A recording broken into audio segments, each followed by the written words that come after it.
Alright, there you have it. So this time, kilalanin natin ang ating special bisita. Please welcome ang ating fantastic guest for this Wednesday episode, ang artist, model, at social media influencer. Let's give it up for Kobe Alforte. Hello po! Yes, magandang araw sa iyo. Kobe Alforte, bati ka muna sa ating mga fantastic Team Barkada natin, sa ating mga Team Barkada dahil live na live tayo sa Euro TV Philippines and Pinoy Extreme Channel. Okay po, magandang umaga, magandang hapon at magandang gabi kung nasaan man kayo nanonood. Maraming salamat po sa pag-invite po sa akin dito. At ayun po, thank you po sa inyo. Ayan, hello sa iyo, Kobe. Hello po. Ayan, Kobe, kwento ka naman regarding sa selves mo. Ang daming selves Ayan, ikaw ba is estudyante? Are you still studying, working? What do you do for living? Currently working po ngayon as a account relations manager. So, pinagsasabay ko po yung other stuffs ko like modeling, paggawa ng content, and also doing, some contest with other influencers as well. Ay, you're working as accountant relation manager sa isang company. Yes, working po ako. Ayan. Ano to? Nag-apply ka bilang accountant manager kagad? Or na-promote ka lang bilang isang accountant relations manager? Kasi yung iba, di ba, nag-i-start sa mababa, going up hanggang sa nagsasucceed sila sa, ikaw ba, instant na naging accountant manager? Actually po, hindi po ako naging account manager agad. Madami pa akong pinagdaanan po, sir. So, nung college ko po kasi, nag-work ako habang nag-aaral. So, nag-start po ako ng first year college po ako, working na po ako kasi ayoko pong pakialaman yung mga sinasahod ng parents ko. So, if ever na may mga gastos po ko personal and also sa school, gusto ko po manggaling po siya sa akin. So, nag-start po ako nag-work sa BPO, sa call center. So, napunta rin po ako sa isang manufacturing company. Nag-work ako as secretary as well. But before that po talaga, before pandemic, I had my own samgyeopsal restaurant way back nga since nangyari yung pandemic. So I decided to close it since kasi hindi ko na kayang supportahan yung funds para dun sa business ko. Then after nun, so nag-pandemic na, then nag-start ako mag-school as a first year college po. So ayun, so nag-try na ako mag-work. So madami na pa ako napasukan. Then nag-work din po ako as HR supervisor po dun sa previous job ko. Then nag-work na din po ako as account manager dun sa pinagalingan ko din dating trabaho bago po ako makadpo dito sa kinahan ngayon. Alam mo kasi 'di ba, mas maganda kasi yung nagsimula ka sa mababa, papunta sa taas, kaysa sa instant na nakuha mo lang yung isang bagay na ganyan eh. Mas maganda yung process, 'di ba? Para at least alam mo kung ano yung nararamdaman ng mga nasa baba, 'di ba? Kumbaga mayroong kang built na samahan or naranasan mo yung isang bagay para mas madali mong maunawaan ang pagiging leader or pagiging accountant relationship manager. Di ba? Tama po, tama po. Galing po talaga lahat sa dugo't pawis. Talagang nag-start po tayo sa sinasabi natin. Bago tayo makarating sa paroroonan natin pataas, kailangan muna natin maghirap sa baba. Correct. Tsaka para mas maunawaan natin yung mga empleyado natin. Di ba? Mas magandang humawak ng mga empleyado kapag mas nauunawaan natin at naramdaman natin kung ano yung mga ginagawa nila. Tama po, tama po. Diba? Kasi minsan may mga bagay tayo na nagagawa na alam natin is okay, pero sa iba is hindi naman pala. Kaya mas maganda yung the feeling is mutual.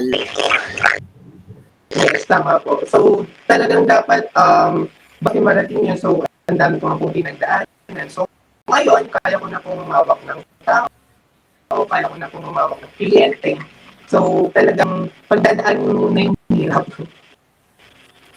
Correct. Speaking of pinagdaanan, so maraming mga struggles na dumating sa iyo bago mo na achieve ang pagiging account relations manager. Ano mga struggles sa iyo at paano ka naging matibay sa mga struggles na ito? May mga times o mga moments ba na gusto mo nang bumigay o give up pero lumabang ka pa rin? Ano mga magibat mo yan? Ano sa amin? So, kwento ko lang po. Noong 2019 po kasi may experience pa akong depression. So, madami pong dumating ng mga problems personal po sa akin. And to the point na, dati po kasi talaga ang course ko po kasi is nasa accountancy po ako. I decided kasi na mag-switch dahil lumipat ako ng school. And hindi siya available yung course ko that time. But muntik na rin kasi ako malaglag talaga din sa course ko sa accountancy before dahil nagkaroon ako ng depression, anxiety. Ang daming mga family problems na ako na-encounter and also mga personal problems ko po. And to the point talaga na hindi talaga biro o ang pagkakaroon ng depression and anxiety. Talagang, kumbaga, ako talaga isa sa mga platforms ko na kapag ever na meron pa yung mga kakilala, kapamilya na meron nakakaranas na ganitong sakit. Pakinggan nyo sila, tulungan nyo sila, i-guide nyo sila dahil hindi mo biro ang magkaroon ng sakit mental. So, ayun po yung isa sa struggle ko na to the point talaga na gusto ko na sumupat at that time.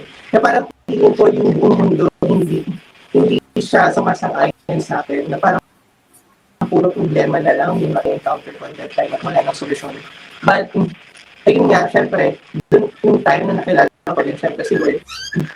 Talaga, yung pinagkapitan ko at yung nakamugot ng lakas para magpatuloy. Kaya umabot ako sa ganito kung saan nakarayon. Ayan, di ba? So talagang ang dami mga bagay na mga kailangan mong pagdaanan eh. Hindi naman pwedeng laging sarap lang ng sarap. Kailangan maramdaman mo rin yung hirap, di ba? Pero ikaw ba naranasan mo na yung rejections sa mga companies na napasukan or about sa promotions? Ikaw ba yung tipong parang before nag-expect ka bago ka naging ganyan, naging manager? Ikaw ba yung tipong maraming pinagdaanan pa bago as in? Yes po. Ako talaga personal, takot po talaga ako sa rejection.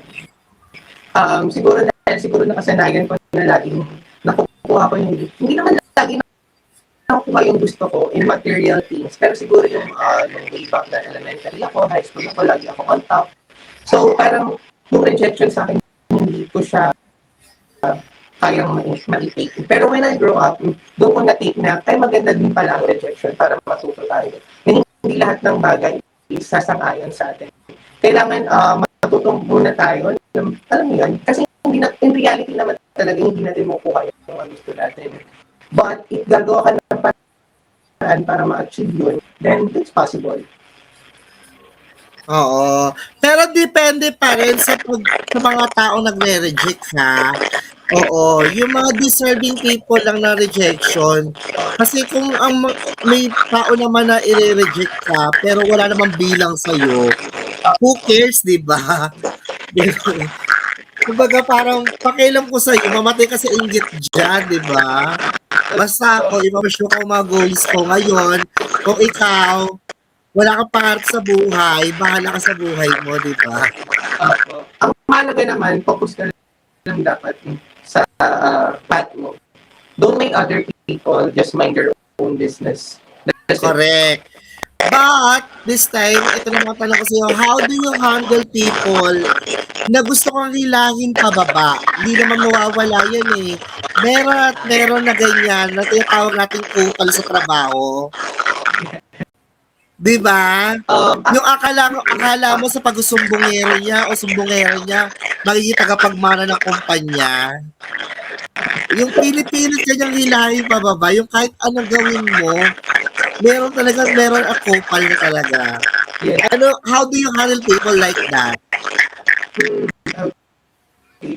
In fact, madami na akong na-experience na ganyan. Actually, in my current work, na-realize ko na hindi talaga siya mawawala eh. Na may mga ganong klase talaga ng tao na ikapababa. And also, kahit sa paggawa ng content, sa mga nakikilala mo, mga content creators, mga influencers, yung maririnig ka about them or mga sinasabi about you. So, ang mahalaga dyan is, huwag mo na lang pansinin. Ayun na lang ang ginagawa ko ngayon. Siguro before talagang kasama damdamin na tao, pandamin ko talaga siya. Pero na-realize ko na wala naman mangyayari, lalo na kung yung mga sinasabi sa'yo, hindi naman totoo. So, huwag mo na lang, hayaan mo na lang, huwag mo na lang pansinin. Kumbaga, ipagdasal mo na lang, ika nga. Dahil, ang mahalaga naman is ginagawa mo yung gusto mo at para sa sarili mo, para sa future mo. So, yun ang naman yung talagang dapat mong isipin. Dumating ba sa point na napuno ka sa isang senaryo na gano'ng sitwasyon, tapos hindi ka nakapagpigil, nakompronta mo na siya? Actually, yes, may, as a Gemini, as a Gemini person, lang ng tao, lalo na kapag liritang-lirita ako. Siyempre, tao lang din naman ako, hindi naman, hindi nila ng pasensya. So, pinakonfront ko talaga, like, ano yung problema? Ano yung problema sa akin? Sabihin mo direct sa akin, huwag mo na hindaan sa ibang tao. Sabihin mo lang, kung ano may problema ka ba, may gusto ka ba sabihin sa akin, hindi yung kailangan ko pang malaman ko. Or, kung hindi ko man siya i-direct, sabihin ko yun sa head ko, na ganito yung nalalaman ko, ganito yung naririnig ko about you, which is something na hindi ako okay sa gano'n. So, boss, or kaya dun sa direct sa tao, dun ayun lang yung sasabihin ko. Pero hindi ako magsasabi sa ibang katrabaho or kaya sa ibang para pag-usapan siya. Ikaw ba yung tipong pagkatao mo is prank ka? Sorry po. Ikaw ba yung tipong sa pagkatao mo, prangka ka bang tao? Or very transparent ka lang? What you see, what you get? Okay. Ako po kasi, minsan, depende kasi sa mood. So, may time din talaga na maprampa ako kapag kung ano sasabihin ko sa'yo, ay talaga yung nakikita ko. Pero, hindi naman to the point na kasakit ka ng ibang tao. Siyempre, kailangan isipin mo hindi mo mararamdaman ng ibang tao. Hindi puro dahil lang sa gusto mo or kaya sa kung ano yung nararamdaman mo. Pero in a nice way naman. It's, sabi nga nila, di ba, it's okay to be prangka kaysa na maging taklesa. Di ba? Yung bira ng bira tapos hindi mo alam, nakakasakit ka na pala.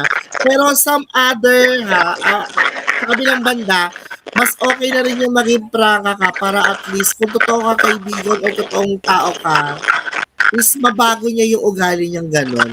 Kasi hindi naman every time pagbibigyan mo yung ganong ugali eh. Diba? Kasi ang ending niya, magpaplastikan lang kayo lagi, diba?